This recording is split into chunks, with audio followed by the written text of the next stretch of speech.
and dying in your beds many years from now, would you be willing to trade all the days from this day to that for one chance, just one chance, to come back here and tell our enemies that they may take our lives, but they'll never take our freedom?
Anti-Tyranny News Radio here on UCY.tv. Thank you for joining me this evening.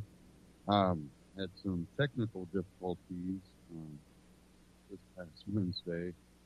Sorry about that. Give everybody an update on my dog. She is done with radiation treatment along with CBD oil. I've basically been told, oh, it's a miracle. I think along with the CBD oil, that radiation actually was able to do what it needed to do. Even though I'm very iffy about that type of stuff, of course, chemo was completely not an option. That's from me personally. I do not do the whole chemo thing. But she is doing very, very well. And again, I'm going to continue CBD oil treatments to try to prevent any tumor growth or anything like that. But so far, everything's been really good. And I'm going to take her this Wednesday to have another checkup in the morning. And we'll see how that checkup, how they perceive everything. But this Friday, I kind of wanted to cover a couple things that have been in the news, and I'll touch on the school shooting here at the end of the broadcast. I really don't want to cover that right away, but one thing I do want to get into, and we'll get into this a little bit later, is the whole Israel-Palestine mess that's, well, it's been going on forever, but we'll get into that because I've seen misreporting or uninformed reporting coming from not only mainstream media, but even alternative media, alternative outlets that I actually have respect for because they usually know what they're talking about, but because I've been, going back and forth, I haven't been able to get a lot of things done, around my house and helping out my family. But I had actually watched live streams coming in from Palestine and Israel, and with how much live streams there were available, and a lot of it came from smaller or alternative media outlets and, even citizen journalists, I think that no one, mainstream or alternative, has put the full truth out there. And me being me, I do not take a side on the issue. I have a lot of issues with Israel, and I have a lot of issues with Hamas and Palestine. But my issues with those groups are separate from my heart that goes out to people on both sides that really aren't involved in all the fighting. They're just like you and me, just trying to live our lives, not trying to really get completely involved.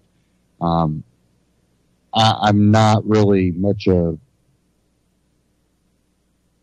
an activist. I kind of started out in the activist scene back in 06, 07. And I kind of quickly turned my attention more commentary and more of just a reporting stance because of these issues. Because when you start aligning with certain groups, even though I'll put praise out there for things that groups do that I believe that are just and, truthful and a good thing. But at the same time, I'll call out those same groups when they're doing the opposite of what I believe is right and truthful. And that's why I kind of transitioned from more of an activist to more of a commentary. And behind the scenes, I do kind of, people like to pick my brain.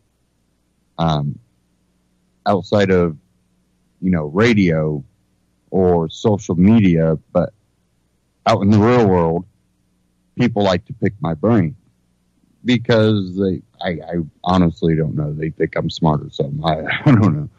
And really, it's just, I like to look at both sides of an issue, and I really lean back on my ideology, my philosophy, my beliefs, in freedom, in liberty. I don't really sway too far from that. I base most everything on those, including with my own employer outside of radio. I work outside of doing this, and I base all of even my work on my ideology, my philosophy. So I even have battles with the owner of the company over things like this. Whether it be wages or hours worked, my time is money. Even though the company decides what wage is,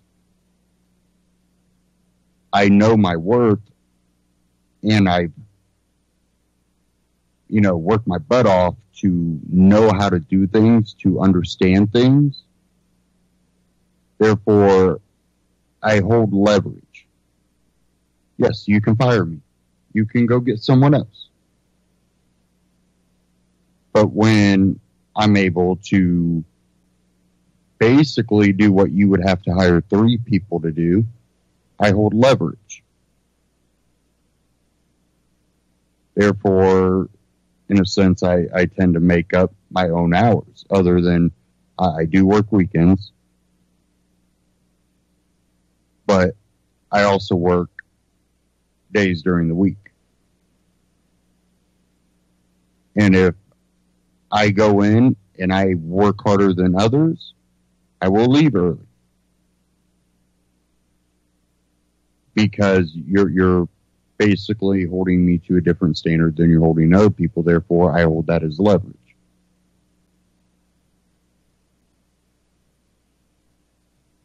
But we'll kind of get more into the news here. Not me. One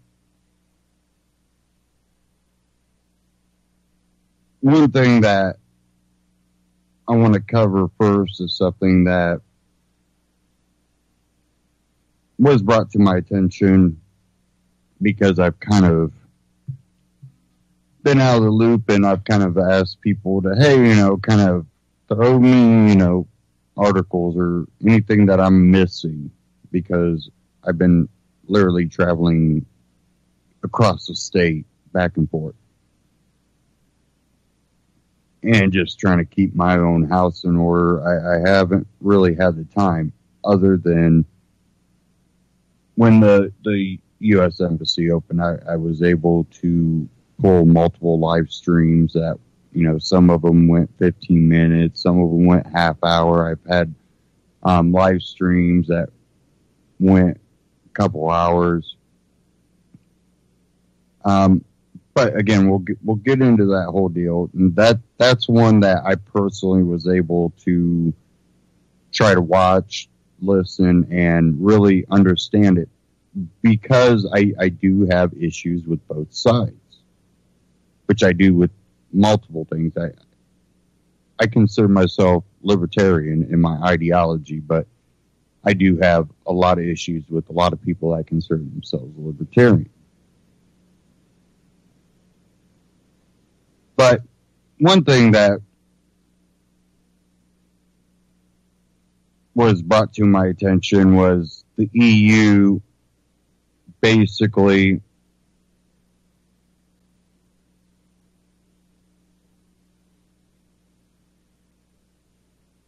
was the EU trying to bully, pressure, and a call for backing away from the U.S. when it comes to Trump pulling out of the Iran deal.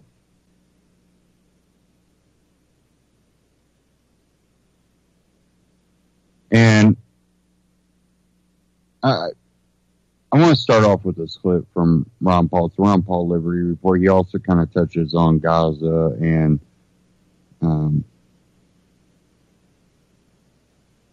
which, if you know, Iran and Hamas kind of bleed together in issues. And I really want to get to this because, honestly, I don't think that we should work with the EU. If I want to deal with France, and more importantly, if I want to deal with someone that lives in France, that's between me and that person that lives in France. But most importantly, when the U.S. deals with the country, they need to deal with the country, not some arbitrary, non-elected body that claims authority over multiple countries. Kind of the same problem we have with the United Nations. I haven't seen a lot of that anymore, which kind of upsets me that we're not, calling for the breakup of the United Nations anymore as much as we used to. If you remember back to 06, 07, 08, 09, 2010, 2011, it was, there was a strong activism against it. And we have the EU, which is just basically a whole bunch of unelected people that make decisions for multiple countries and claims authority over those countries and their military. And same with the UN. We have these problems with this, but we're seeing less pressure, and because, mainstream and even some alternative media outlets have really backed away from it. But one thing that really kind of inspired me some more was the simple fact that Ron Paul really, because like me, everything's based on our ideology, our beliefs in freedom. And he touches on this in a way where he talks about, the EU breaking up with Washington and Trump over the Iran deal is good blowback. And I really think it is. I'm not a nationalist, but I'm also not a globalist. I think globalism is worse than nationalism, but both nationalism and globalism in the sense of governmental control is dangerous and unethical and goes against freedom of the individual. So I'm happy to bring you this Ron Paul Liberty report over this issue, calling it good blowback. So let's go ahead and get into that, and we'll dive into the specific issues right after this.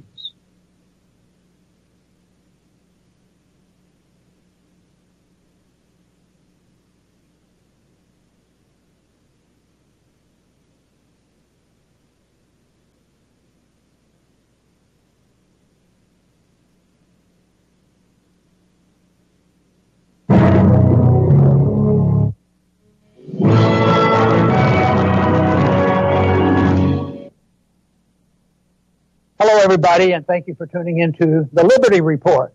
With me today is Daniel McAdams, our co-host. Daniel, good to see you. How are you this morning, Dr. Paul? I am doing very well. Good to have you here, because I wouldn't know what to do. I didn't have some help, you know. No, but it is good to have you here for another program, another episode, and we have a lot of anxious people who tune in, you know, at 11 o'clock Central Time, and that's very good. Good friends. And we're always anxious to hear from them, and we do hear from them. Most of it's all good, but every once in a while we have those people who like to pick a little bit. But we want to talk about blowback. We've talked about blowback all the way back to 2007, when we talked about blowback in a very negative sense about bad stuff. But here we're talking about maybe some beneficial blowback. Of course, that depends on from whose view you're looking at it from. You know, from our view, it can't be all bad on what's happening. I want to read a couple headlines to sort of set the stage for what we're going to be talking about. On your Zero Hedge, they had something this morning that says, European leaders revolt against U.S. sanctions in bid to preserve Iran deal. Of course, that was predicted, and we talked about it, and most people think, well, it can't be serious. We're the kingpins, and they won't ever do it, and they won't be able to. Who knows? You know, when push comes to shove, maybe, and that's been my argument over the years, we have built up a lot of enemies that will be willing to stand up to us if they see a weakness in an opening. And right now, they're pretty hacked off at us for what we did, because the Europeans are probably going to be sanctioned as much as the Iranians are. This literally is putting sanctions on Europe, and not just our enemies like in Iran. But there's another quote from AFP News. I want to read this. It says, EU leaders met their counterparts from 6 Balkan countries for summit talks at Sofia, a day after dinner that sought to forge a united front in face of U.S. President Trump's capricious assertiveness on Iran nuclear deal and trade tariffs. And I read also that European leader was quoted as saying, you know, we have to realize that Trump does not respect weakness. So regardless of how they may have thought years ago in dealing diplomatically, it's in their mind, we can't look weak. And if it's just a charade, that's okay. But I think they're serious about it, and I don't think they want to look weak. So if they say something, I think they're more serious than they have been in the past. Yeah, and I think, you know, we both, when we were talking about it before the show, we were kind of raising our hands happily, because it is kind of a silver lining from our perspective to see this emerging rift, this emerging split between the U.S. and EU. It can only be good news for us, non-interventionists. But this has actually come out in the open, because Donald Tusk, the president of the EU president, had a tweet, and I think we have it here, we can bring it up. He is not holding back. Look at what he tweeted. He said, looking at latest decisions of Donald Trump, someone could even think, with friends like that, who needs enemies? But frankly, the EU should be grateful. Thanks to him, we got rid of all illusions. We realize if you need a helping hand, you will find one at the end of your arm. There you go. Applause. It's great news. They're frustrated. They're upset with the way the Trump administration does its foreign policy. We are too, in a way, but in this case, it's actually turned out to have kind of a silver lining. Right. And, there's another article, and we've talked about this many times, about what will this ever do to the dollar. So far, it hasn't done a thing. The dollar, matter of fact, has been going down for a long time, but the last 3 or 4 weeks it's been going up. So this recent news hasn't hurt. But we continue to hear the news, and because they can't undermine a reserve currency overnight, it's what happens long term on a currency. But there's a headline, the EU to ditch dollar for Iranian oil. And the Iranians are always looking for a way to sell oil. And I think they have had one contract written. So that is still out in the news. And that is something that our government never ignores, because we have to have the military power to run the empire, but we also have to control the world fiat currency, because you don't control a gold standard unless you're abusing it. But when you have a fiat standard, the control is everything, and the control is, of course, the Federal Reserve plus the deep state. Mm-hmm. They serve more people than just the 12 people in the Federal Reserve. It's the people who need the money, which means all the bankers are involved. So this is a big thing if there's a challenge to the dollar, because there's been many times that we've talked about it. It had probably something to do with getting rid of Saddam Hussein and Gaddafi, and even it to some degree is involved in Syria. But I think this is persistent, and if they just even nibble away at it, because right now there's a lot of contracts still written in dollars, and they probably will go through. I mean, it isn't the end of that like tomorrow, but that long term I think is significant. So I think we're going to be reading and trying to understand fully what the ramifications have been on this breakdown of this agreement, and how Trump is going to handle it. That makes all the difference in the world. Now, the Europeans look at Trump and say, he doesn't like weakness, and we better not appear weak. But in some ways, some of them might get a little bit of encouragement, because Trump is this, and then all of a sudden he'll back off. I mean, look, not too long ago, it was bomb in North Korea. And now he's talking, but now we don't know where we are now that we have Bolton involved there. But it's something that I think we're going to be looking at for a long time, the ramification, because that was a major move. Everybody was warned about it. In this instance, Trump was consistent in his announcement during the campaign, and that was to void that agreement and get us out of it. So we have a long way to go to smooth this over. I wanted to go back to something you said earlier that I've been fascinated, and I don't understand well enough, and I know you understand it much better than I do. But the possibility of Iran and the EU trading in euros, selling oil in euros rather than the dollar, do you think that's possible, or do you think it would be significant if they were able to make that shift? Oh, I really think so, because on occasion you have a sale, but the people who control the international banking system is the United States and the dollar. And of course, we had this major agreement back after World War II with the Saudis, that they would agree, and they were essentially the producers of the world, that they would always sell their oil in dollars. But the world has changed now. And no, I think it's very feasible. I think they're preparing for it. The Chinese would like a Chinese oil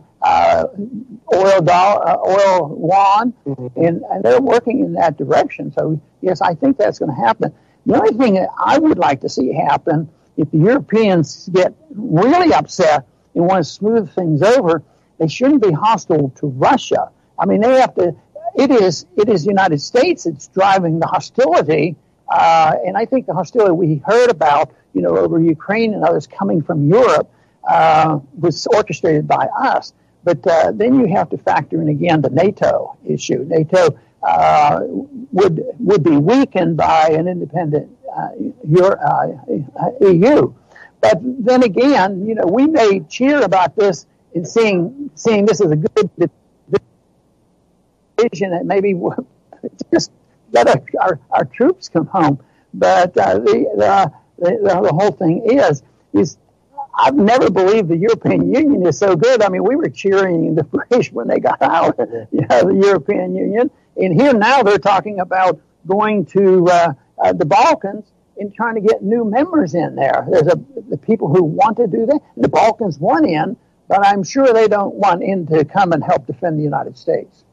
That is interesting because that is a shift. And NATO EU is also splitting in a way because of that. You know, NATO went in there fast and got the Balkans.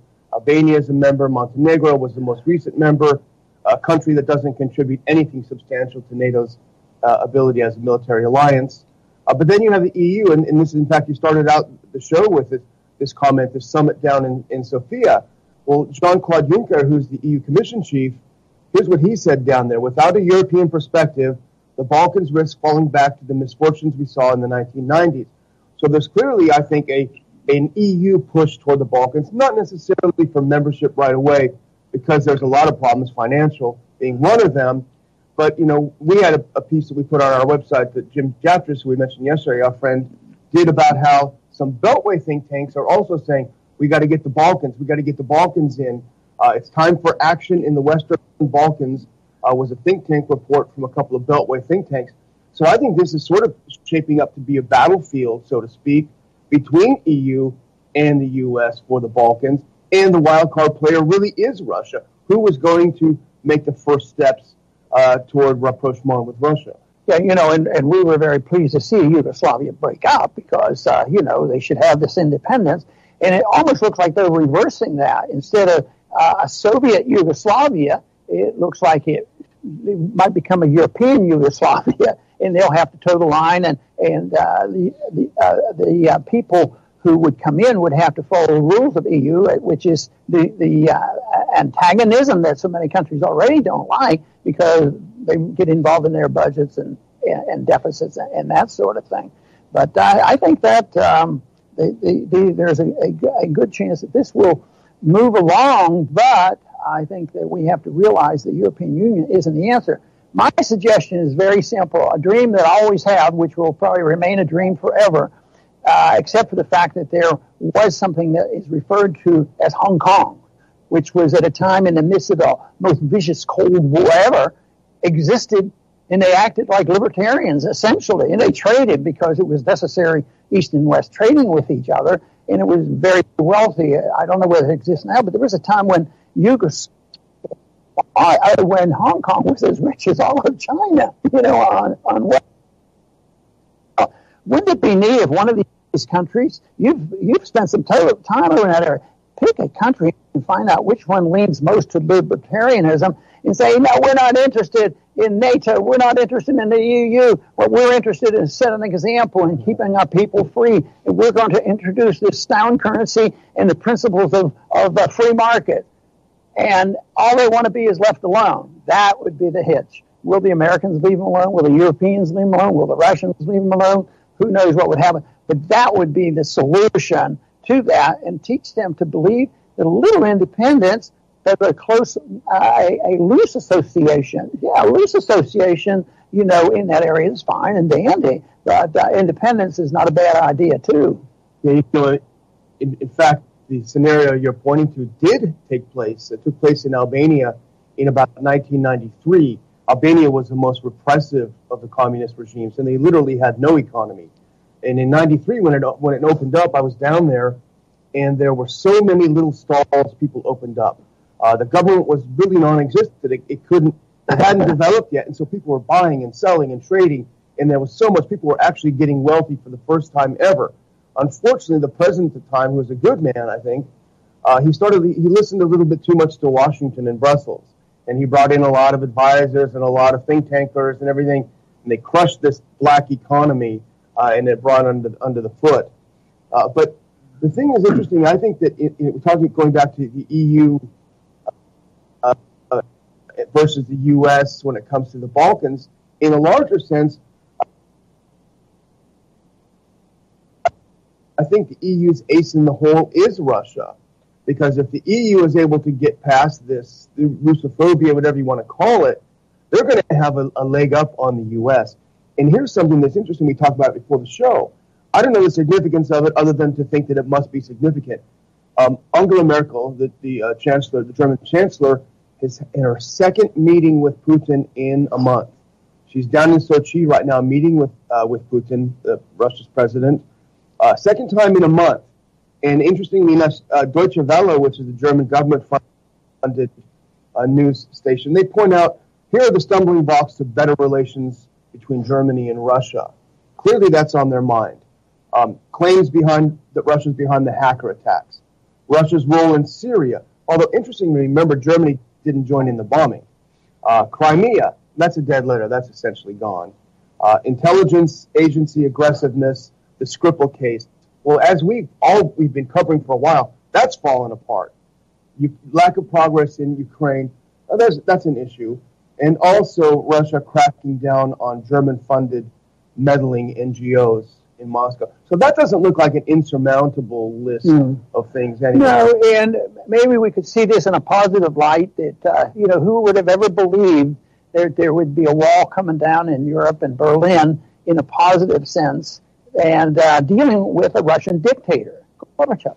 And the tanks didn't roll, and over the decades, when anybody defied them, the tanks rolled in, and there was really a crackdown. So Gorbachev, just said, that's it, it's all over, and it broke down. Maybe Putin is in a position to take it one step further because he's coming across, but because what I'm saying is very dangerous. We may get put on a list for saying it, that maybe he is going to be a more decent person to deal with. Maybe they have advanced another step. I don't know if that's true, but I would like to think about it. His actions aren't all that ruthless. I mean, sometimes we're doing a lot more threatening than he is. And so much of what he has done, whether it's in Syria or elsewhere, he's probably closer to following international laws than we have. Certainly in Syria, that's objectively the case. And here are some other wild cards if we're sort of looking at Europe. I would say the Visegrad 4 countries, which would be Hungary, Slovakia, Czech Republic, and Poland. Now, these are countries that the EU has been upset with because, first of all, Hungary, as we know, where they refused to accept all of these refugees, and it turned out that the Hungarian prime minister at the end of the day was right.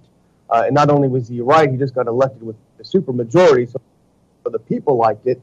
They have never bought into this whole Russia bashing idea. They're obviously they have. They're not jumping into Russia's arms. They remember the years of Soviet occupation, all these things, but they have never really had this reflexive anti-Russia view that I think that the Western European countries had because of U.S. pressure. So these countries are much more interested in opening to Russia. For trade, Hungary does a lot of trade with Russia. It's important trade. So I think that is an interesting wild card when you're looking at how the chips are falling. And, even under today's circumstances, there have been a lot of fighting and division and attacks on Russia, but they still sell their gas. The gas is still flowing through there. I mean, they could turn all that off. Wouldn't help Russia and wouldn't help the Europeans. But they still, I think what happens is the demagogues in government, ours and elsewhere, and Iran does it too, they have to speak to and appeal and appease some of the hardliners. Even Iran has to do that. There'll be hardliners and they might have to say something. So that is what we hear sometime.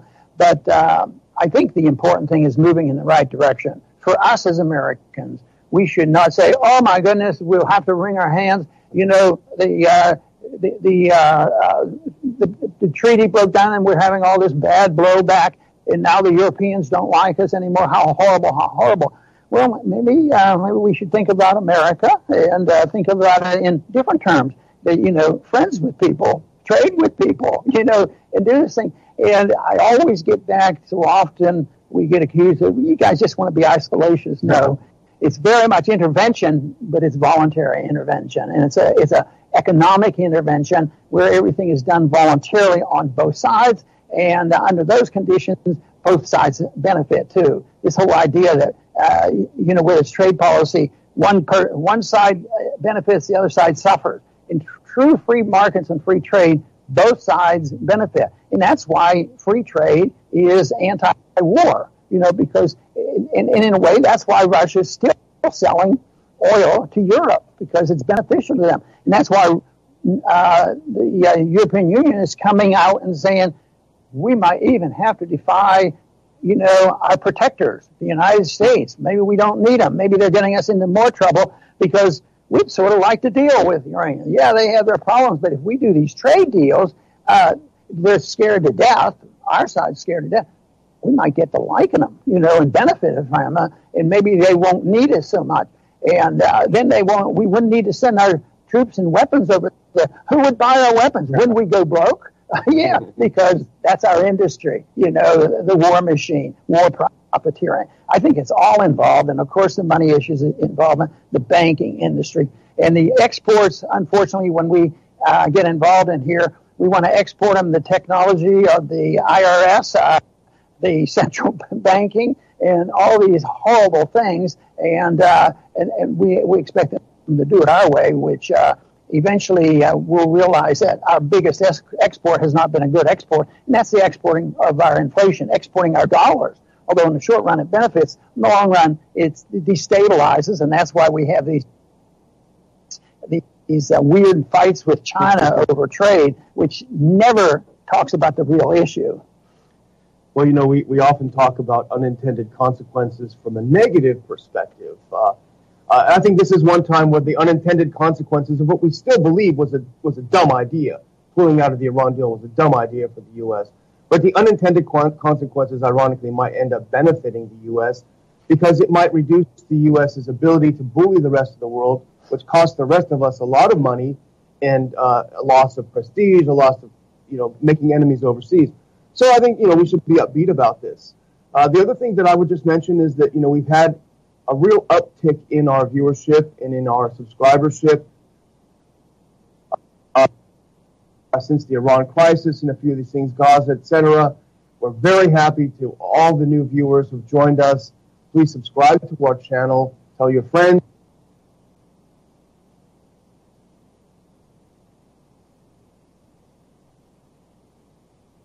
Tell your enemies to watch the Liberty Report and subscribe to our channel. Now, give advice and tell those people who have an enemies list. Keep us off that list.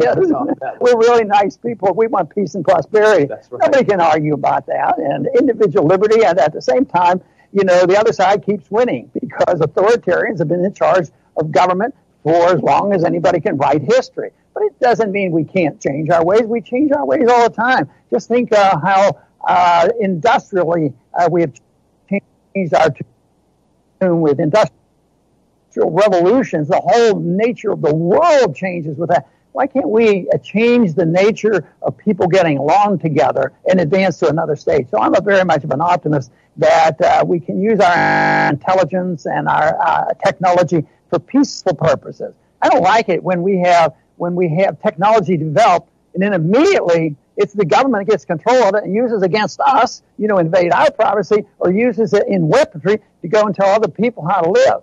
Technology ought to be used for protecting our privacy and protecting us against government and protecting our liberty. So that is a revolutionary thought. We're not too far into that, but there's no reason why we can't move in that direction, at least if we can state it, that it's a possibility. Mankind can change its ways, and that's what I think we should try to do for positive reasons. And that is very simple. Give up the notion that you should mold the world with authoritarianism, with the use of force, and that things should be done voluntarily. It's not complex. And treat other people like we want to be treated in foreign policy as well. I think it is a road to peace and prosperity. That is our goal. I want to thank everybody for tuning in today to the Liberty Report. Please come back soon. Ron Paul Liberty Report, ronpaullibertyreport.com. Check them out, subscribe. Now, I think the more we distance ourselves from the EU, and the more we can actually make deals with individual countries, I think that will actually help those countries and help to break up the EU, which it needs broken up. The whole immigration crisis that's going on, it's spurred on by the EU. Now, yeah, there's individuals like London you can look over in London and know who's kind of pushing that along. But yeah, there's a immigration crisis where they're just not caring really who they get in, because it's about empathy. Well, how about you just open your front door to your house? Just let anybody that doesn't have a home to live in, just let them into your house. But, well, you wouldn't do that, so why would we do that to our countries? That really kind of just goes against everything that I think most people personally believe in, but they can't separate that personal. Sorry, I'm having technical issues if you didn't hear those technical issues.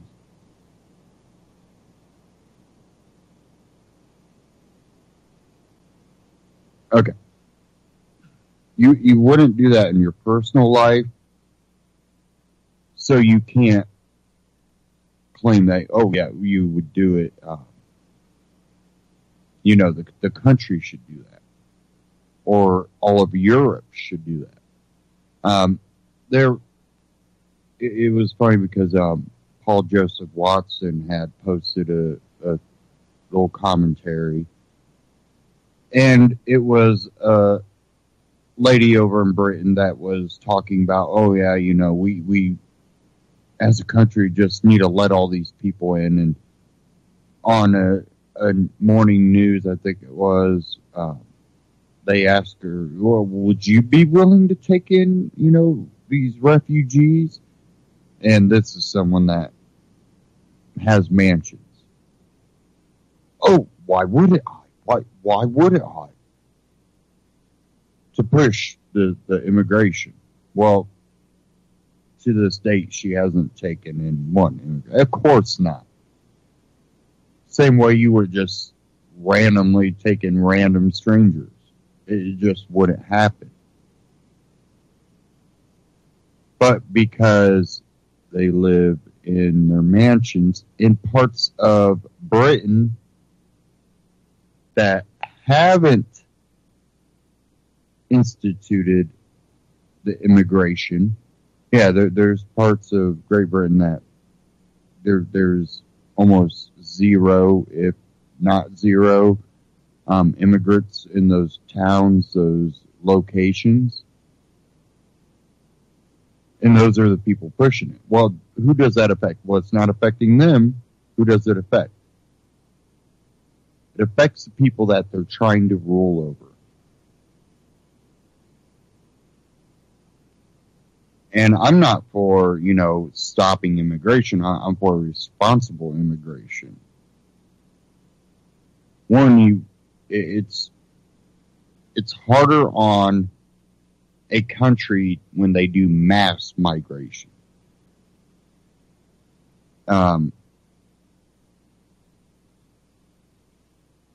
There's so many examples just in American history that because of mass migration, there was 10 to 20 years worth of infighting between groups from different countries. And I'm not talking, the whites and the Asians, or the whites and, other. No, I'm talking about whites and whites. You're from Germany and you're from Ireland. Oh, I hate you. I mean, it literally takes generations to break that. Because when you mass migrate populations, they don't have to assimilate. The assimilation comes from their kids and their grandchildren and their great-grandchildren. But when you look at every time that we'll let some people in from here and some people in from here, we're looking at the individuals, not, let's take a whole bunch of people from Ireland or Syria or Yemen or wherever. When you don't look at groups of people, but you look at people as individuals, and you go, okay, you as an individual seem to be a pretty good person. You've got a history of not causing,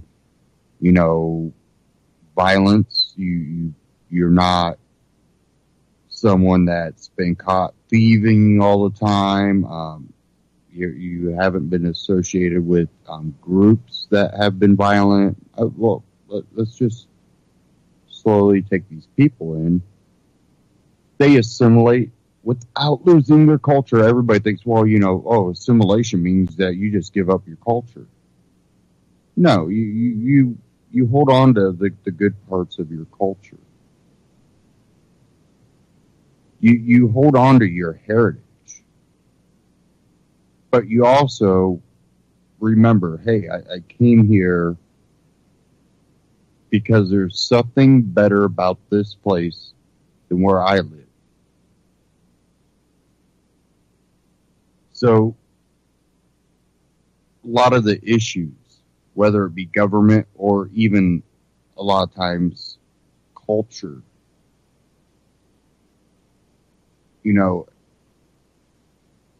how many times have people said, well, I come to America because, the way everything's ran in my country is crap. And then they come here definitely under mass migration. And they go, yeah, we should have it like this. This is how it was back at home. Well, then why the hell did you come here?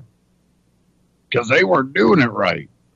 Well, let's look at, can it be done right?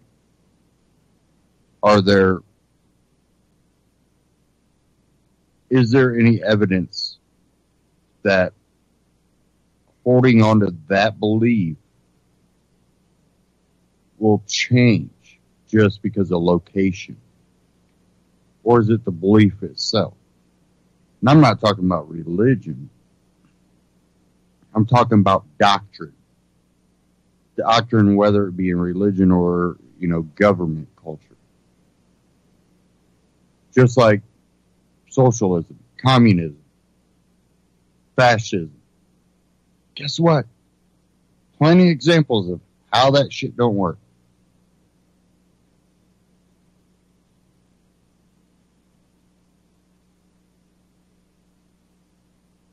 So, I think that even though I'm not a nationalist, I think the globalist ways are even worse. And that we need to try to steer away from the globalism, unless you're talking about maybe globalism in the sense that we start breaking down not only the globalist government systems, but the national government systems. That we start adhering to a doctrine that allows for individuals to be free. To a doctrine that says, hey, just because you're offended by something doesn't give you a right to abridge someone else's right. If what they say is so bad, then it should not be too hard for you to come up with a speech to counter their speech. That means I would have to think, yes, it does.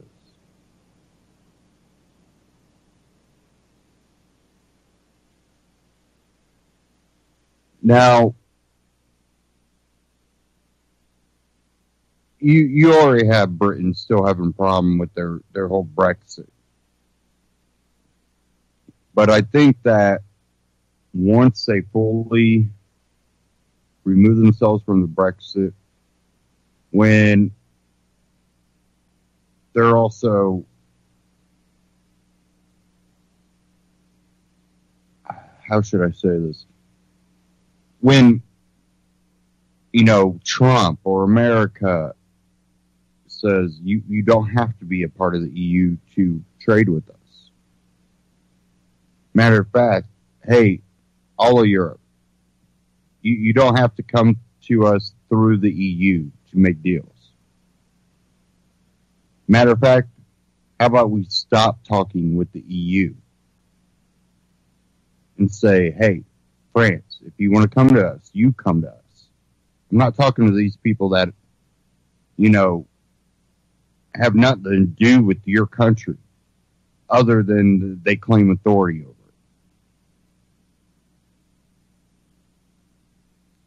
I think that's where the fixing of these issues comes into play.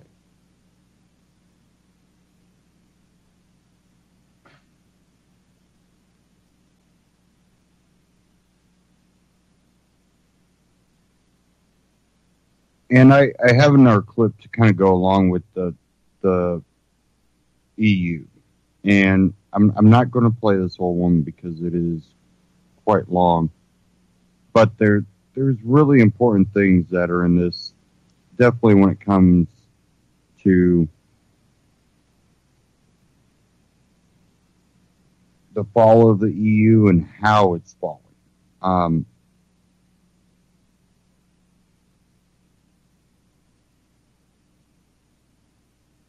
It's one of those deals. You see the EU dictate to these countries. Then what happens? The countries blindly go along with it. Or sometimes not even blindly. They within the EU Parliament, they speak out against it, and the EU goes, yeah, we don't care. And they're like, well, son of a bitch, we got to do it then. Then what happens? The people within that country become pretty upset. What does that lead to? It leads to hatred. Not love, hatred. Same thing happens here. I grew up in an era where I grew up with black people, and it wasn't a big deal that a person was black or Hispanic or Asian. Now I'm looking at the generations coming up where it's becoming the complete opposite. Where now I'm actually starting to see racism rise. Well, where the hell is it coming from? Coming from these old parts that's how they got their money. That's how they got their fame. That's how they got their congressional seats. And that's all they know. So anything that happened, well, it's got to be because they were black. Oh, it's got to be because that person's white and they're just racist. Well, yeah, there's racists. But to claim that because someone has a belief that, well, you show respect, well, that's not their culture. Oh, I'm sorry. I think I know history enough to know that the African American community didn't used to be the way it is now. Where did a lot of the violent stuff come from? You had the civil rights era. What happened after the civil rights era? Those same people had to continue to race bait everything because that's all they knew. And you're seeing that today too. I'm not even talking about just, anything to do with the race. You have people that, and I don't want to group a whole bunch of people into this, but there's groups of people that they were told that, you can work hard and you'll probably still have nothing. And it's because of, the rich people. So don't even try to work hard because you're going to be in the same spot you are if you work hard. Then they grew up going, well, government owes me things and rich people owe me things because that's the only way I'm going to ever get it.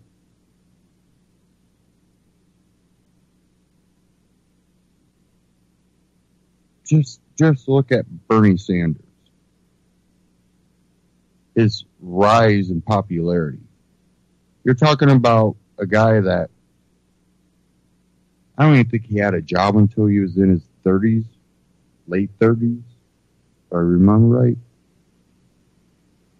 Socialism. Well, you have a guy that literally lived off other people. Most of his job experiences pushing a narrative that people should be given free crap. That your right to free health care is a right. No, you have a right to seek out health care. Government doesn't have a right to tell you what you should and shouldn't do when it comes to health care.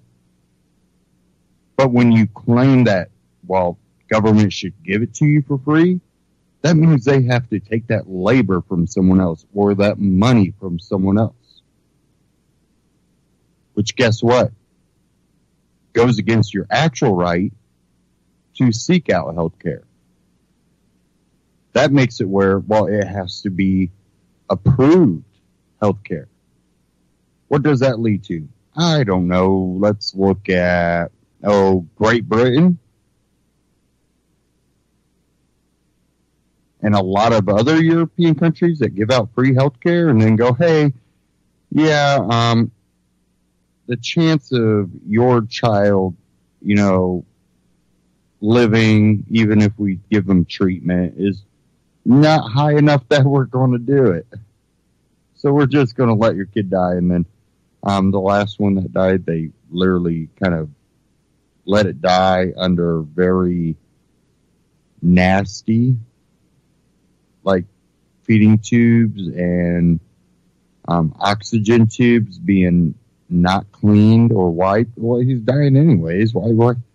Who cares if he gets infection or catches like 3 other things before he dies and suffers the whole time?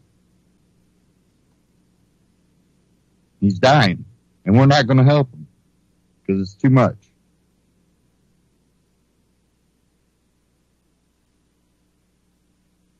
Eventually, this is all going to do a 180, but I fear what comes in the process.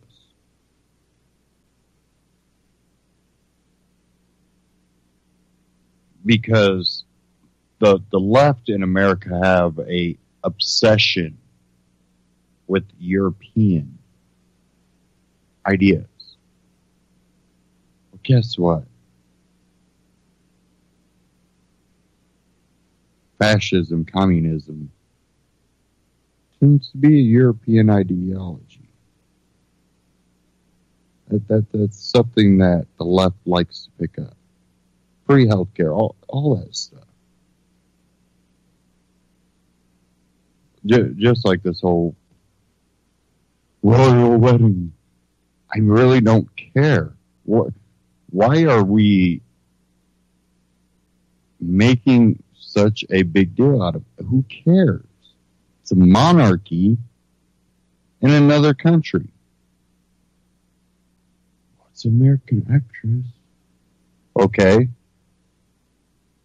Then explain Diana. It's an obsession. Because they watch too much damn movies. Oh. No. You want to know what that brings you? Look at the amount of poverty in Europe. You see neighborhoods here in America, and people are like, "Oh, the houses look the same." I'm like, "Well, no, the architecture is a little different, and shapes are a little bit different, colors are a little bit different." But yeah, it's 3-bedroom, 4-bedroom homes, all somewhat similar with different. Look at a lot of places in Europe, literally block houses, literally just little squares. Exactly the same, 4 miles. Zigzagging miles of the exact same thing. Boring. And those people don't have a sense that, hey, maybe I could become something bigger. You have a better chance here in America of creating something for yourself than you do in Europe. People go, yeah, you got to be connected. Yeah, that helps. Definitely helps. But it's not a must here in America. Unless you're a genius or you're connected in Europe, man, you're probably going to stay about the same. And throughout the years, they've definitely secured that. Now, actually, it's worse because they've literally giving those mass migrants a lot of those houses. Now what do you got? Well, they'll build you some apartments, so don't worry about it. But let me get into this clip here. I definitely want to cover some of this because it is long. I definitely need to kind of get into it sooner than later. So this is follow the European Union with Janice Atkinson and Stefan Molyneux.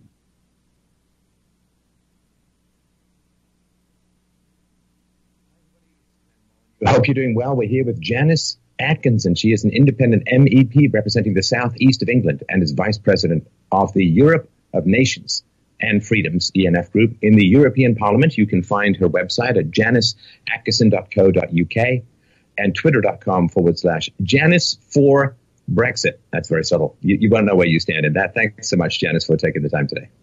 Well, you're very welcome, Stefan. I've been a big fan of yours, and hope I can live up to those other Brits that you've had on. I'm sure you will. I'm sure you will. Thank you very much, by the way. So the EU, my goodness, it seems almost like, when you push in one side of a balloon, another side comes out. It almost seems like there was this USSR that was a giant disaster.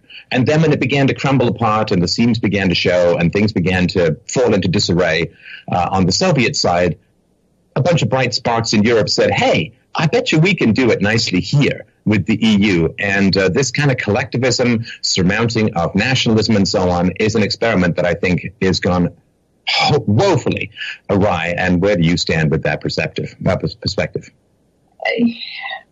In 2014, there were 750-odd MEPs elected from across the EU to sit in the Parliament.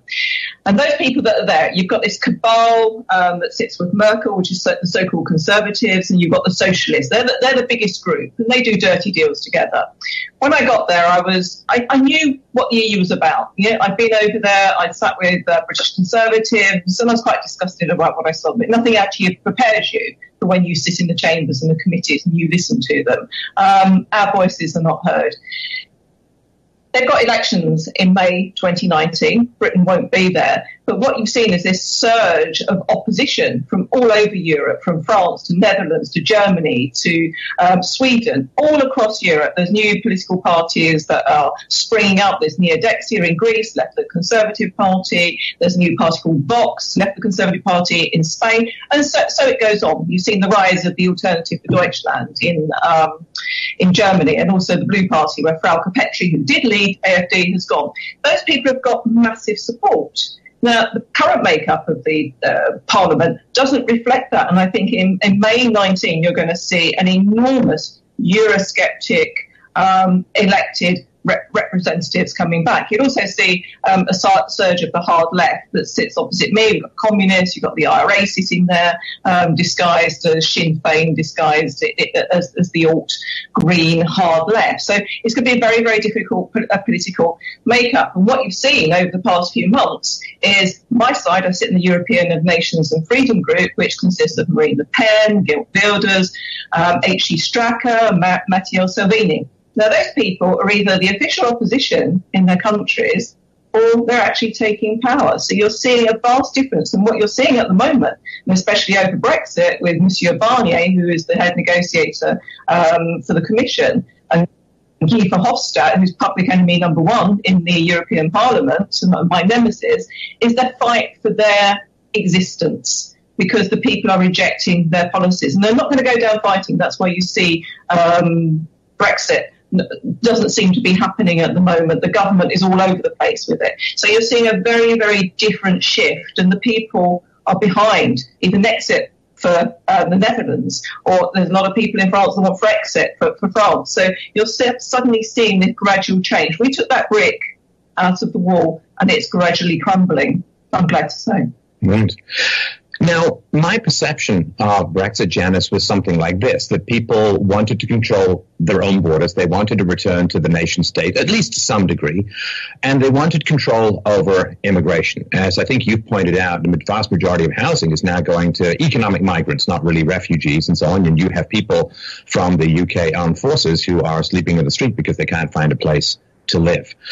And that, to me, was the major driver. It's not like people care about the abstract principles of free trade. I mean, people like you and I do it, our friends do, and so on. But the average person was just like, well, my country is kind of shifting underfoot. There's a lot of problems, high taxes, massive overspending, housing crises, educational crises, healthcare crises, because all of these systems were not designed to deal with this massive influx of adults. You know, normally, if you have a bunch of kids, you've got, decades, in a sense, to plan for some of these things, but you don't when people just come surging in.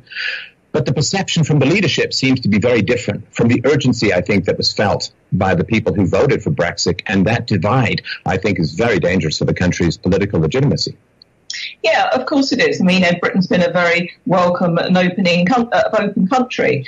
We've had the British Empire, now the Commonwealth, and we've welcomed people in small groups. But what we have is this vast arrival of nearly 2 million people that we just couldn't cope with. So the schools are underfunded and the schools are overpopulated. And then you've got housing. It's having an economic impact as well. So you're having to build these extra houses. Then you've got the NIMBY saying you can't build on the Greenbelt because that is sacrosanct. And to a degree, that's absolutely right. But we wouldn't have to be having this argument about building on the Greenbelt and funding the extra funding into the NHS and taxes going up if we didn't suddenly have to absorb all of these people. And there's no sign of that stopping. And the people of Britain really cottoned on that 80% of the migrants sitting over in Calais in France are economic migrants. There's very few asylum seekers. There's very few refugees. And you see the narrative in the EU change. They are now refugees. They're not economic migrants. They won't use that word. And also the UN has got a body that's pushing this, that you've got to redistribute all these so-called refugees and asylum seekers. And that's been really sad for the refugees and asylum seekers because, yes, absolutely, we should be welcoming. So should your country, the US and others. But now people have got very, very hard because they can't get their kids into the schools, the preferred schools that they want. They can't afford to get their kids on the housing ladder. Property prices have gone exponentially high because of immigration. Everything comes down to immigration in the end. And we actually can't cope with it. And the rest of Europe are seeing this as well. It isn't just the housing, the infrastructure, it's the social infrastructure as well. We are having to adapt our culture and our identity to fit in with a small minority of people that are very vocal, very well funded as well by the left and Antifa, and our voices are being shut down. And the ordinary person in the streets since 2014 has really said enough is enough, whether it's in this country or whether it's in France, Germany or wherever. We've seen these 80% of fit young men, and I've been over to Calais a number of times. I've been to the Greek migrant camps a number of times as well. These fit young men have a very different attitude and perception on Western values, our freedom of speech, our way of life, and we have to adapt to them. And we're saying, no, enough is enough. And especially women that have been attacked and raped and sexually assaulted, we're saying, no, enough is enough. And that's trickled down to the rest of the population. Most of the population don't think about free trade agreements. All they want to do is put food on their table, feed their kids, go to Waitrose or Tesco's, whatever supermarket they go to. They're not really worried about free trade agreements. They don't understand that, that's for us and the policy wants to get that. But that's important as well. Well, and it is a very strange, just one minor correction, my country is Canada, not the U.S., but it is a very strange situation when you look at the macro aspect of things, Janice, which is, so there was, massive transfer of wealth from the first world to the third world, with the hopes, of course, of building up stability in the third world. And generally what happened, particularly in Africa, was the population just exploded, which was the result of, foreign aid payments and other forms of economic transfers. And then the powers that be decided to play Grandmaster chess destructo game with the Middle East, destroying countries like Iraq and I guess attempting to Syria and Libya and so on.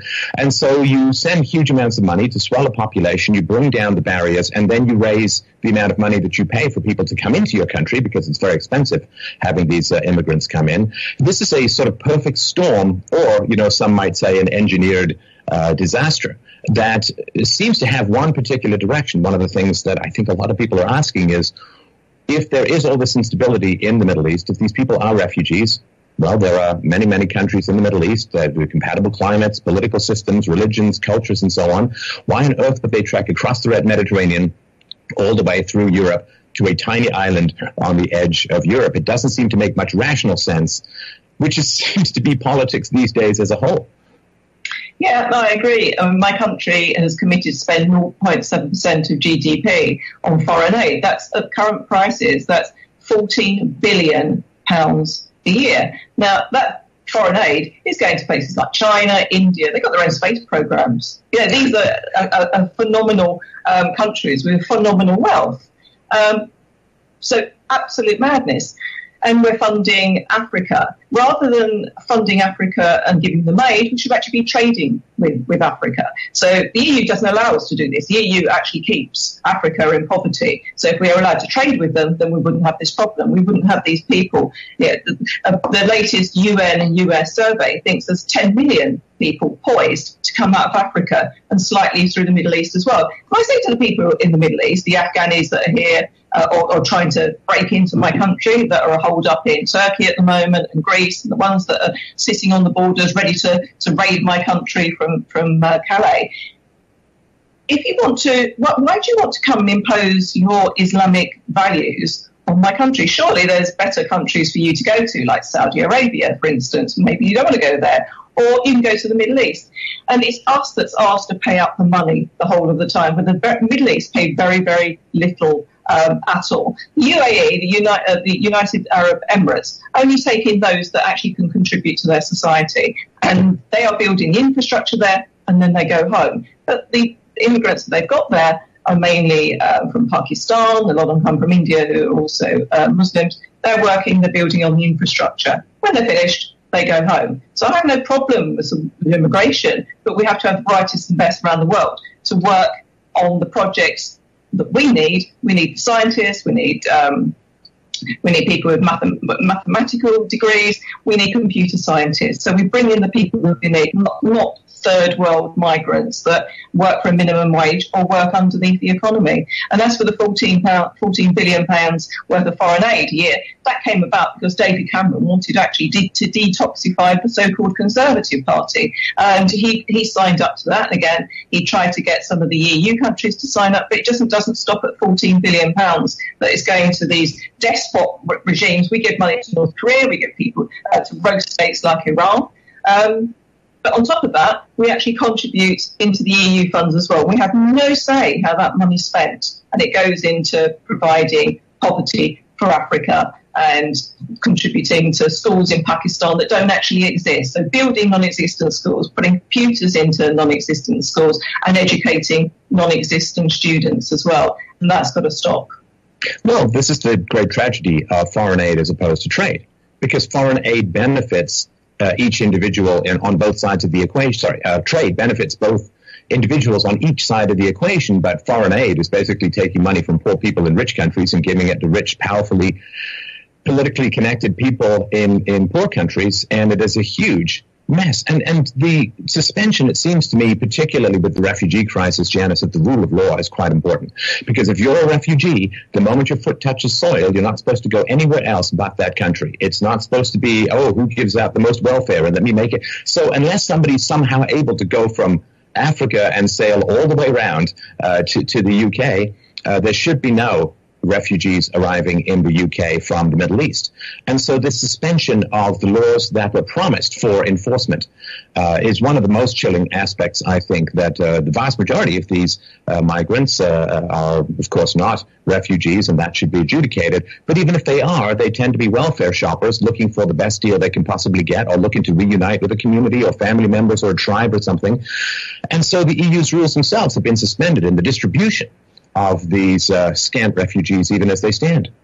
Oh, yeah, they've absolutely been abandoned. And at the moment, it's called Dublin II. So a refugee or an asylum seeker has to claim asylum or refugee status in the first country that they arrive in. But that's been abandoned because Greece have moaned and Italy have moaned, well, we can't cope with this. So we did a dirty deal with Turkey. We basically paid them £6 billion to shut the borders and house people. And there was no receipt for that.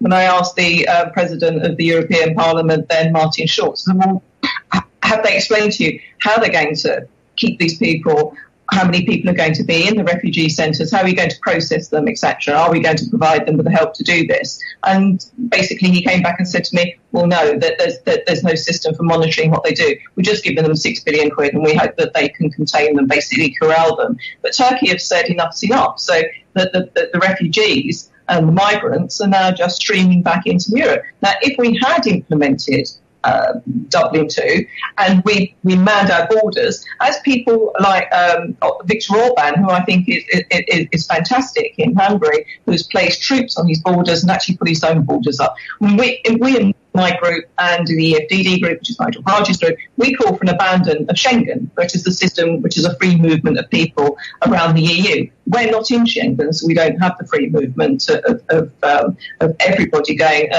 around Europe. You still have to come into our country and show a passport. But what you're seeing is they're seeping in through the Balkans, they're seeping in through Italy and Greece, who just absolutely can't cope. And what we're seeing is gun running, prostitution, trafficking, people trafficking.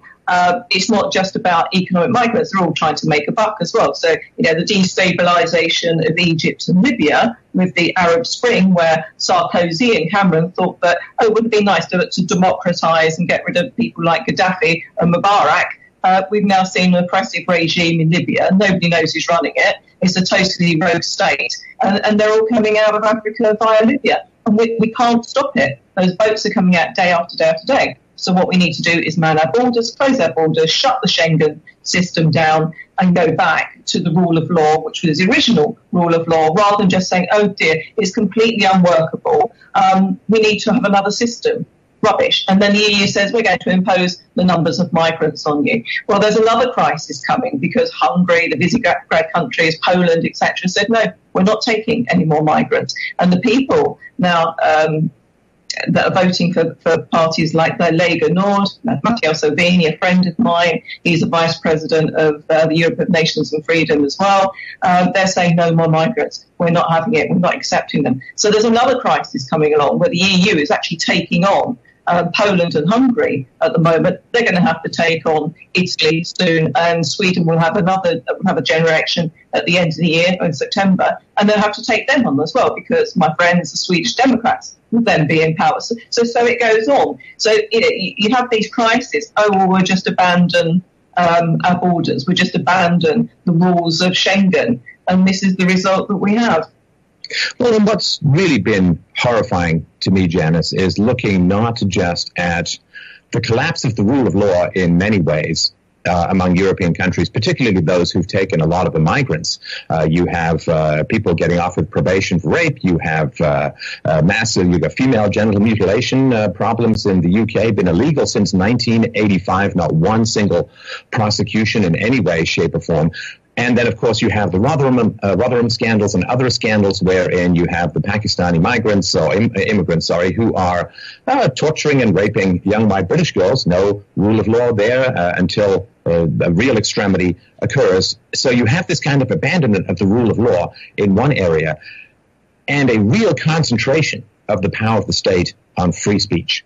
I was reading, as I'm sure you have as well, the Sentencing Council for England and Wales drafted changes to public order offences so that if anyone is perceived to be targeting online a protected characteristic, including, this is the quote, race, sex, disability, age, sexual orientation, religion or belief, pregnancy and maternity, and gender reassignment, and punishments can include up to multi-year jail sentences. That is astonishing. There's no proof for this. It's not objective. It's somebody's subjective experience of being offended. And as we've seen with some people, a complaint doesn't even have to be made. The police can just take it on themselves and pursue as they see fit. To call this a chilling effect is like calling the Ice Age a cold snap. And that is one of the gravest things I think that seems to be coming out. The whole idea of diversity was, hey, let's have a big and more rich and more diverse marketplace of ideas. And what is delivered and what is promised is completely oppositional. Yeah, absolutely. The grooming gang scandal is just a tragedy. 84% of the grooming gangs members are Pakistani men or of Pakistani origin. So we've imported this culture that has total disregard for our way of living, our culture, and Western women, actually. You've got tens of thousands of girls that have been abused, and some boys, actually, as well. And to date, we've only had 156 prosecutions, which is quite a horrific figure. Down in London, you've got Sadiq Kant, as I call him, our mayor, that has now got a task force. So he's employing 5 particular police officers, and he's been given, along with the Home Office, around about 2.5 million to target online hate and speech. So what is hate speech? Well, we have to go back to 1997 when the Blair government came in. Both him and his wife are lawyers, they're human rights lawyers as well. So they brought in hate speech and hate crime. But no, it's never really been defined. You know, you can refer yourself to a website called Telma, which is basically a sort of Muslim-run campaign against Islamophobia. But what's Islamophobia? So you can actually ring up and say, I've been terribly hurt by somebody online that said something about me. There's no verification on that, but that goes down as a statistic. And so those statistics are going up and up and up. So in the past few years, we've lost 20,000 police officers in London, but yet Sadiq Khan can find £2.2 million to have 5 officers and others sitting there watching what we're doing online. In the meanwhile, we are the acid capital of the world, the acid attack capital of the world. We've had 63 murders this year. That's an increase of 44%. But you can find time to target people that because somebody feels hurt because you just said, oh, well, you know, transgender doesn't really exist. And even if you cut your balls off and you take some hormones, you know, you can't be a woman. So if I go online and say that, which I do quite often, there are only 2 sexes, that's considered a hate crime. I mean, I haven't actually been targeted yet, but you know, I'm just waiting for the time. I don't think they're targeting necessarily elected representatives, but lots of my friends have been kicked off online. Shazia Hobbs, who is a former Muslim victim of child abuse, sexual abuse, she's not allowed to go online anymore. But so the money is targeted against those who are perceived of targeting Islamophobia, but there's no money on the other side for ex-Muslims, and there's no helpline for these girls that have been groomed. There's no hotline for them to call to say confidentially that we've been abused, and that's a great tragedy. So you've got billions of pounds being channeled into those who feel oppressed from people that only make up roughly 5% of the population, where we've got tens of thousands of poor working class white girls who have been targeted systematically, raped and abused, and that's got to stop. That's where we are with it. Oh, it is. really a crazy situation because, of course, England was in many ways the originator of the very idea of free speech. And it's always been my particular argument, Janice, that if you have a good case to make, you should never be afraid of opposition. If your position is solid and rational and moral and defensible and supported by empirical evidence and all kinds of good philosophical bows and wrappings on it, well, it just seems to me that only people with the very worst possible ideas would be afraid of critical examination, of skepticism, and it is almost like the free speech laws are designed to defend the indefensible, because if it can be defended, you shouldn't need protection from the law. No, I agree, and it worries me where it's going. Freedom of speech is a democratic right and a democratic society, but it's us that's being closed down. It is the sort of conservative right of free speech. It's been shut down in the European Parliament. Where now, if it's decided by the chairman that's presiding over proceedings, I called Catherine Beard, the last remaining Liberal Democrat MEP, quite mad for some of her proposals. I wasn't allowed to say that. I cut off my microphone. I called Guy Verhofstadt odious. Well, the man is odious. And again, I got a nasty letter from the president. You cannot use this sort of language in there. But if you can't have freedom of expression and freedom online, yes, Twitter does get a bit manic at times, and so does Facebook. But people are saying what they actually are frightened of and in fear of. And if you shut down the free speech, then that's where extremism does come in. They're driven to far right or far left ideology, and everything in the middle and to the right is shut down. And people feel very, very upset and angry over that. And I fear with this sort of social democrat government that we have in power, it worries me because David Davis is the Brexit secretary. And he resigned a few years ago from the Cameron opposition and fought a by-election against 42 days detention. And I went up to his constituency and I ran the campaign up there. I can't hear him now speaking out for free speech. And that's basically what he was saying about sort of civil liberties, liberty, rule of law, etc. There's just this silence across the Conservative bench. And the police are being used as pawns in this as well. We're wasting resources. I think there's about 800 officers now dedicated across the country looking online, armchair coppers, and arresting and shutting down. And you've got Antifa, the far left, targeting certain people, and another group called Hope Not Hate, targeting certain people online, like Shazia Hobbs, who was kicked off Twitter, Tommy Robinson, who's got hundreds of thousands of followers, kicked off Twitter. I might not agree with everything they say, but I absolutely uphold their right to say it.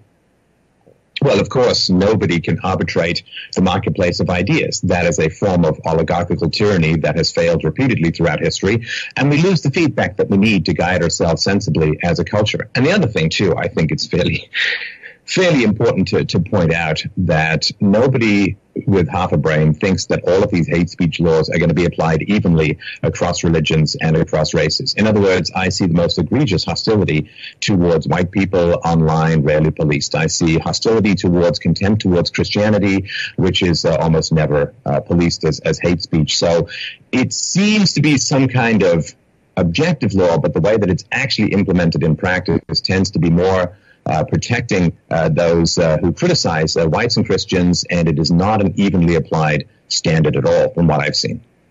No, I absolutely agree. When gay marriage was brought in, I went on the BBC's Question Time programme, actually with a gay guy as well.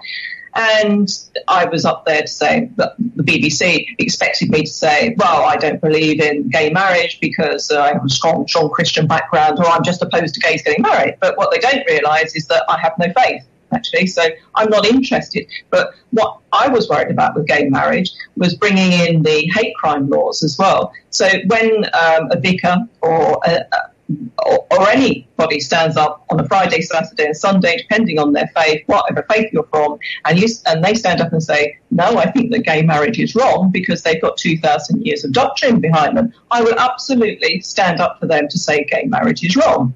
I don't care if two gay people want to get married. I have no interest in that whatsoever, of shutting that down. But if certain Christian sects say, actually, we don't actually believe in gay marriage because of 2,000 years of doctrine, and if the rabbi stands up on a Saturday as well and says the same thing, but they can be arrested.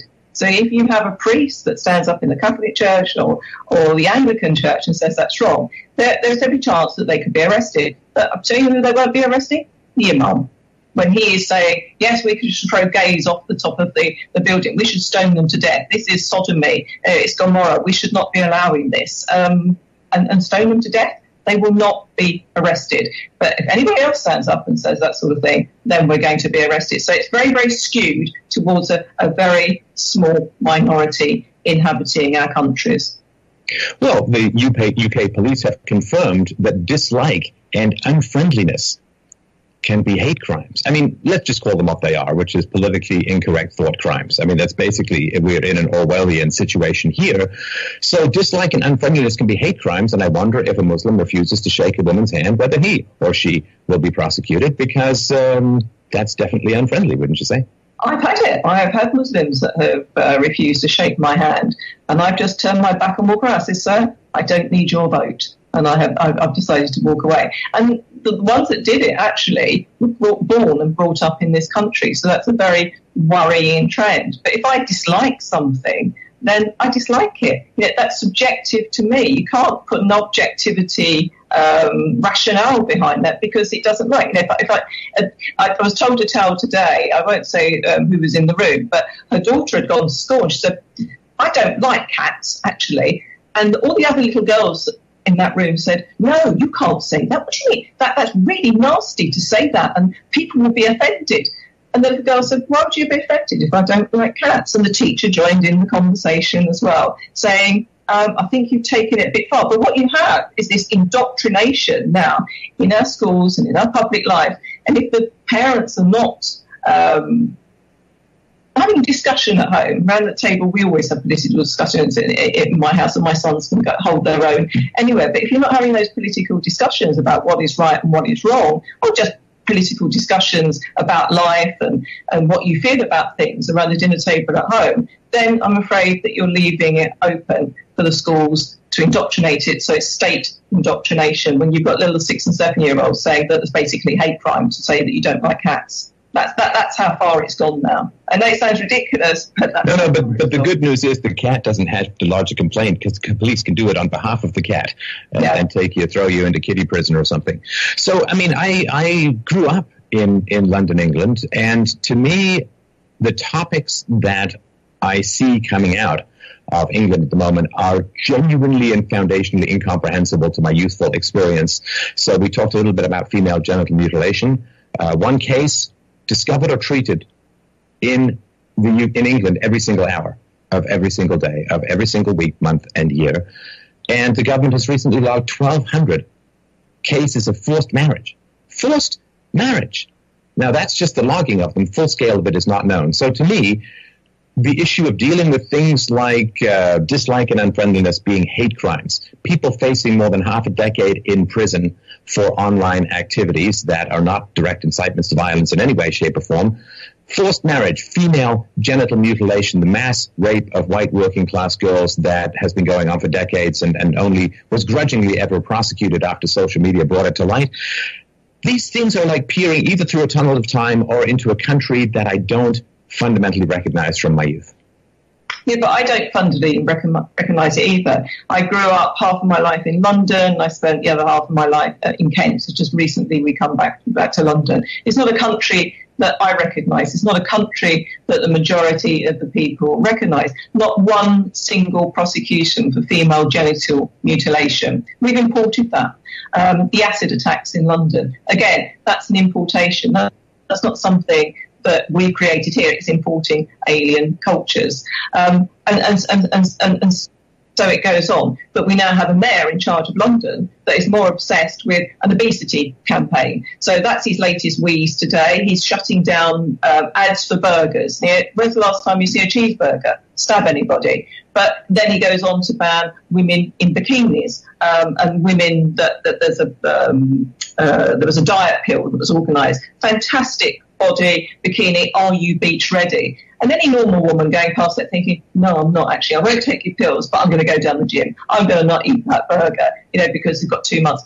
He then shut those ads down. So he's hard on obesity. He's hard on ads like that. He's hard on hate crime. But in the meantime, we've got the acid attacks here. We've got the highest number of murders now ever that we've had in our country. But yet the certain populations are just allowed to live their own life and abuse our hospitality, our Western women. Female genital mutilation has been brought in from North Africa. It's a heinous crime.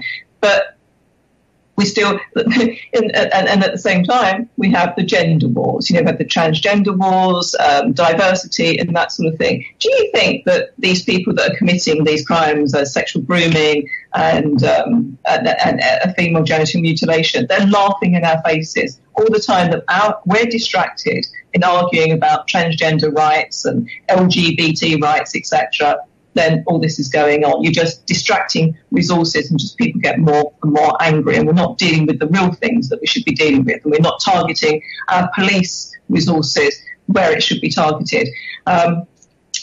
Recently, talking about free speech, I intercepted Lauren Southern, a Canadian citizen. She was prevented from coming into the UK, along with colleagues of hers, Laura Pettifer, a US citizen, and also Martin Selma. Now, they hadn't even made a speech in the UK, but they were prevented to coming into our country. But we're not preventing the jihadis from coming back. But there's 1,000 jihadi brides that the EU has highlighted that are looking to come back. They've had 5,000 children while they're out in Syria and Iraq. But there's no talk about banning them from coming back in. But 500 jihadis that have slipped in back through the country. There's no talk about trying to find them. It's targeting free speech. It's not targeting FGM. It's not targeting the jihadis. We're not shutting down the schools that are teaching the hate of jihadi crime, hating our Western way, hating our women, hating lesbian and gay people. We're not shutting down that in a small minority of the population, but yet they're across the airways, and money, millions and millions of pounds are actually sent to these people like Tell Mummy UK, Hope Not Hate, who are just defending a very, very small minority in our country, while the rest of us are crying out for help. Like if you are a victim of a grooming gang, as I said earlier, there is no funding for that. Well, I think it's pretty clear that everybody in the government is performing appeasement strategies that, throughout history have proven very ineffective. I think everybody's fairly clear that the white Christians aren't going to riot. They're not going to cause a lot of problems. They're going to submit because of historical respect and venerance for the rule of law, and also because they have careers that they wish to maintain and social standing that they wish to maintain. So, the old saying that the squeaky wheel gets the grease, the most aggressive or most dangerous or group most likely to riot, and this is all over the world, generally tends to get the most concessions and the most law-abiding and the silent majority and so on. You don't really have to factor that into your calculations because you believe that they're not going to do much to protest. I agree with you, but that's slowly changing. Last Sunday in the UK, we had a day of freedom, day of speech. 5,000 people attended Whitehall, quite well-known people that have been kicked off Twitter or Facebook. There was Tommy Robinson, there was Rehan Ghassan from Breitbart, there was Shazia Hobbs, a former Muslim, and also this guy called Count Drancula, who was fined for hate speech for £800 a few months ago because he taught his he taught his little pug to do Nazi signals. And let's get that straight, why he did that. And I'm no apologist for him, but he said, everybody loves my girlfriend's dog, and it's the most adorable pug going. But what if I made him do something really heinous and really horrible? Would they actually hate him? So he taught him to do a Nazi salute. And it was a joke, and he did this to show lots of things, actually. But he was then fined £800. So he was the speaker at this event on Sunday. And there was over 5,000 people there. But how did the mainstream media report it? Well, they didn't, actually. There was a sort of clip of the far right are now marching in London. It was also called far right extremist Nazis, etc. But what I couldn't actually attend it because I was on the plane back from the US, but the feedback I get was people that had never attended a march before, that they were so concerned about what was going on in the country, from grandmothers to young people, they were coming out in support. And then there's another group called the Football Lads Alliance. So they are people across the country that support various football clubs. They're now massing together. There's Veterans Against Violence, and that means jihadi violence as well. So all these groups are suddenly joining up. And there was tens of thousands of them a few months ago when they marched. I can't remember if it was Birmingham or Manchester. And then there's another one planned. And so the mainstream media either report it, and if they do report it, then it's far-right extremists, so it's the Football Lads, they're far-right, it's the BNP, the British National Party in disguise, this is a resurgence of Nazism and the far-right, we should be very worried about it. But when you actually drill it down and you go and talk to these people, they're ordinary people that bring their families along, their grandmothers who are not online, but come along and grandma and see, and they bring their kids along. So there's a growing movement. And don't forget, when I was elected in 2014, the biggest grouping going to the Parliament was UKIP, the Eurosceptic party. So we dominated that. We're not the Conservatives of number one. And at the moment, there's a sort of crisis in our politics. There's a two-party state. There's smaller parties that have emerged, but they'll never get elected because we've got a first-past-the-post system, just like the US, and I think to a degree you've got it in Canada as well, so it's a winner-takes-all. So there's this sort of battleground at the moment where we've got to win, and if we don't win, we're lost. But I do have a hope for the future. When I looked at what happened at the Day of Freedom on Sunday, we got Trump in the White House, and the massive support that he's got across the country because he's stuck to the policies that he promised, and he's not having any truck with extremists and jihadis and foreign aid and what's happening with Iran with the nuclear deal. He is going to build that wall. And that's brilliant. And you see this all across Europe. So I do have some hope, but all we have is sort of Teresa the Appeaser in Downing Street. Nobody knows what she stands for. And quite frankly, it needs a figure like a Trump, a Putin even, or a Margaret Thatcher and Reagan type of person to come forward and say, this is what I believe in. These are our British values, because at the moment we don't know what British values are. When Lauren Southern was ejected from the UK, I got her to come to we rescued her from Calais and we got her to come to the European Parliament. And I said, but why were you arrested? Well, I was arrested under Section 7 of the Terrorist Act. I said, well, what does that mean? Well, it means I can be detained, I can be deported. And we need a leader that's come out of Britain now, just like a Trump, and say, right, this is what we stand for. These are the British values. Because when Martin Selner was ejected a few weeks ago, they also said, you don't comply with British values. But people are now asking, what are British values? It isn't ejecting nice European, nice American, nice Canadian people like that who have got an enormous following. This Defend Europa, the identitarian movement, is enormous. So what we need in this country is somebody to say, yeah, these are our British values. These are our European values, which are not the same as EU values. And this is what we stand for. Whether it's low taxes, high taxes, but just be honest with the people and lay out your red lines, just like Trump did, and then get into power and start delivering it.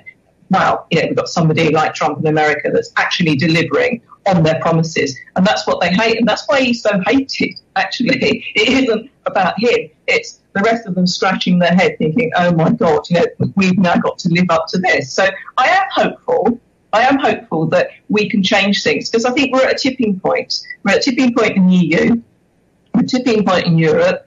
You're at that tipping point because you've got that cretin Trudeau that's running your country, which is, I think, being outside of your country, he's an embarrassment to you on the world stage. Hopefully you've got another Stephen Harper soon, and that will work. But people must look at him in Canada and think, oh, wow, we've got to get rid of this guy. because Harper was a very open borders guy when it came to immigration. So it may be the challenge. And, you know, with regards to Theresa May, I mean, boy, a more half vertical pile of spineless pudding when it comes to negotiations could scarcely be imagined. And this, of course, is the great frustration as people poured time, effort, energy, resources. They burned relationships. They threatened their own professional success by really working hard for Brexit, which had a lot to do with, of course, borders, control over immigration. And it is funny that people who want borders are called Nazis. If I remember my history correctly, Nazis not so very big on borders because they liked walking across them with a whole lot of panzers in various countries. So, yeah, wanting borders, kind of the opposite of being a Nazi. But the hope was, of course, that they could regain control over the country through Brexit. And now Brexit is like a slow walk into a foggy nothingness. And I think that is a very risky thing because people say, okay, well, we really tried the political approach. And if the political approach genuinely doesn't work, what's next? What they're uncorking could be very, very dangerous, I think. Yeah, I think 70 the polls show now that across Remainers and Leavers, they just want the government to get on with it. The government isn't prepared. They say, oh, well, business isn't prepared. We need to stay in a customs union or a form of customs union. If we stay in any form of customs union, which is being touted this week, then we can't do free trade deals across the world. You know, we've got the Commonwealth lining up. Even Trudeau wants a free trade deal. Trump definitely does. I was in Washington at Christmas and I met Secretary of State Wilbur Ross, who's Secretary of State for Commerce, and he said there was other European leaders in the room, and I said to him, will you re-explain what the special relationship means to my European colleagues here? And he said, I tell you what it means, you're our greatest ally. He said, these people in this room, they don't get free trade. They don't understand. You're a protectionist racket. And he said, Janice, if you want a free trade deal, you can't take the bitter pill that the EU is offering you. So, you know, when you've got President Trump lining up, got Australia, the Commonwealth countries, all saying we want to have a free trade agreement with you, and then it's being blocked at the centre of our government, and people are getting really, really angry with that because they do actually recognise that, you know, we can trade. They don't maybe get the concept of free trade agreements, but they do recognise that we can have cheaper imports from the US and Canada and beef, all products from around the world, and India as well. You know, great trading partnership, and China, but we can't because we're constrained. So we cannot stay in a customs union. They've also fleeced our fishermen as well. We used to have a great fishing fleet in this country, which has been decimated because of the common fisheries policy. Now, one of the things that swung the boat was the fishermen coming out from ports all around the UK and sailing up the Thames to Parliament saying we want our fishing rights back. And we've seen that industry decimated. It can't be handed on to the next generation. They can only fish for quotas, but the Spanish can just walk in and take their quota, which are enormous because that's all been negotiated away. The French can't. So we need to take back control of our waters. And that's not on the table at the moment. And so the government is walking a very, very, very tight line here. The Treasury is purposely, because he's a Remainer, the Chancellor, he has not made any contingency plans or any budgets whatsoever for a no-deal scenario. So we just walk away. The negotiations won't work. There's a 1 in 5 chance of that happening at the moment. We walk away and we go to World Trade Organization rules. He's made no provisions for that whatsoever. You've got the Department for Trade, Department of International Trade, headed up with the great Liam Fox, actually, a true Brexiteer and a true friend of the US and Canada.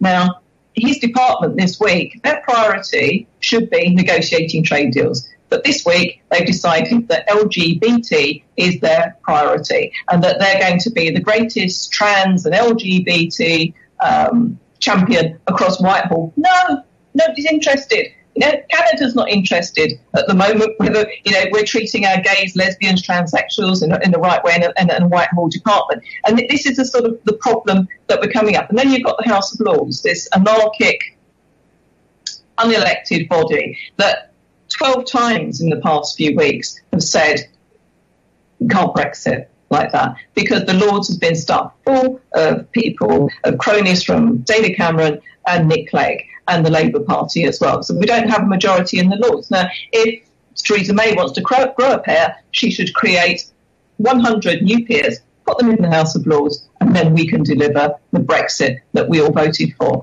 And she's going to have, if the we had some local elections a couple of weeks ago where the Conservatives did quite well. They were expected to be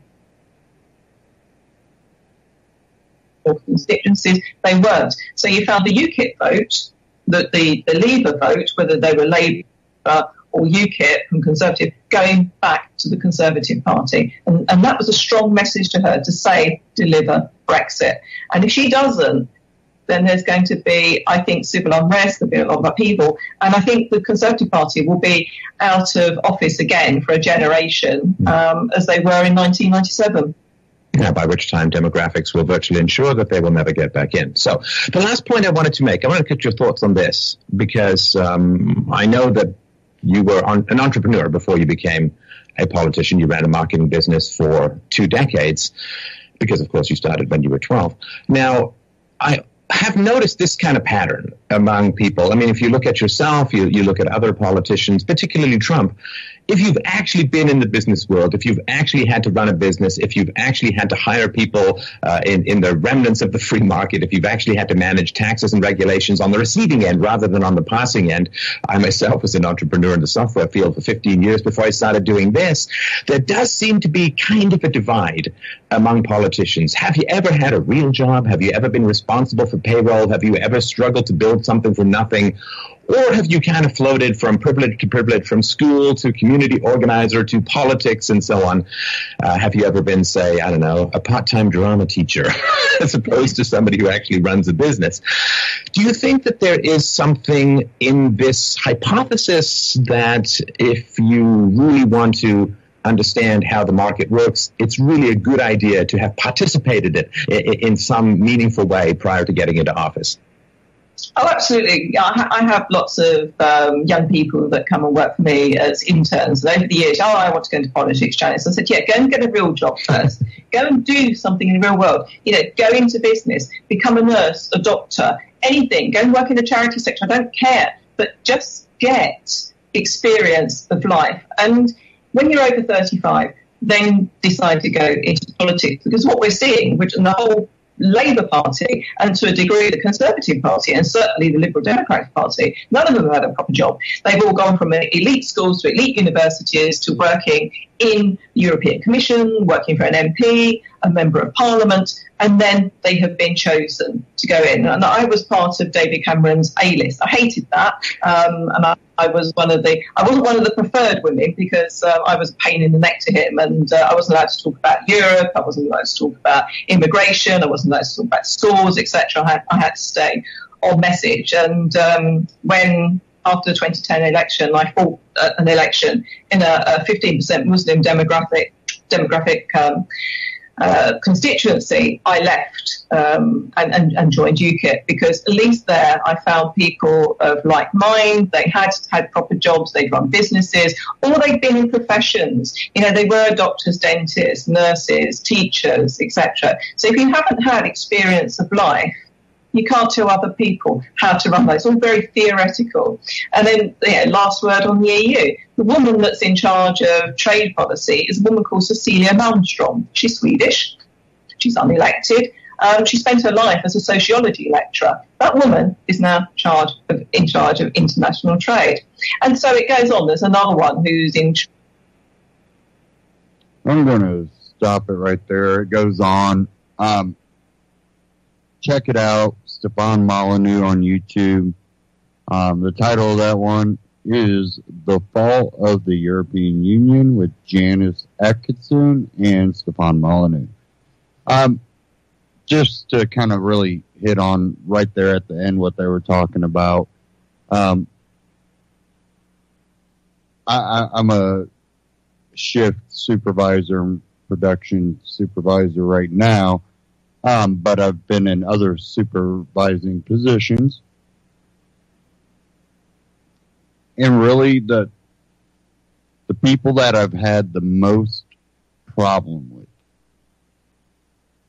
tend to be college graduates that didn't work through college. They only, took out big, huge, school loans that paid for everything.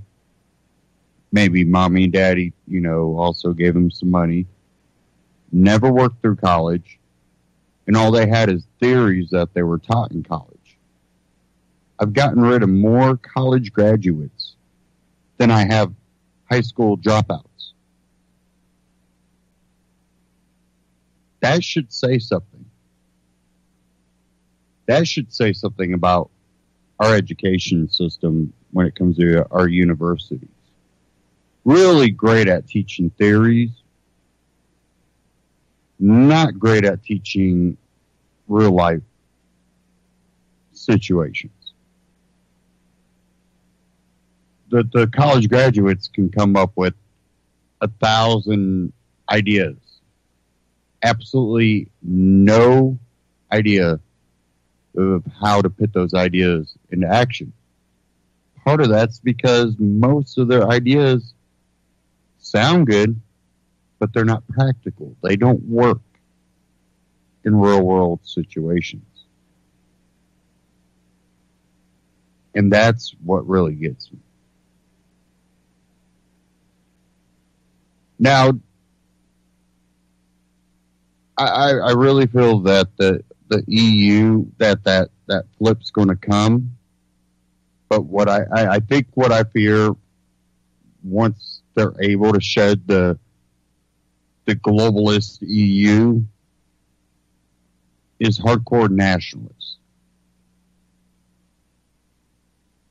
And the problem I have with the hardcore nationalists is what they always claimed Ron Paul to be, which he wasn't. He's a non-interventionist, but he's not an isolationist. If you get too nationalist of a person, you're going to have an isolationist. And that's the one thing I fear.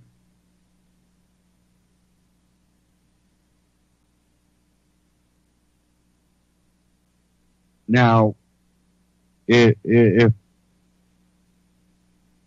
we can find people that, even though they want to get back towards a more national government, but can also bring the ideology of individual freedom to it, that will prevent those hardcore nationalists. Hardcore nationalists will isolate a country, and they will go after any dissent. And that would be my biggest fear.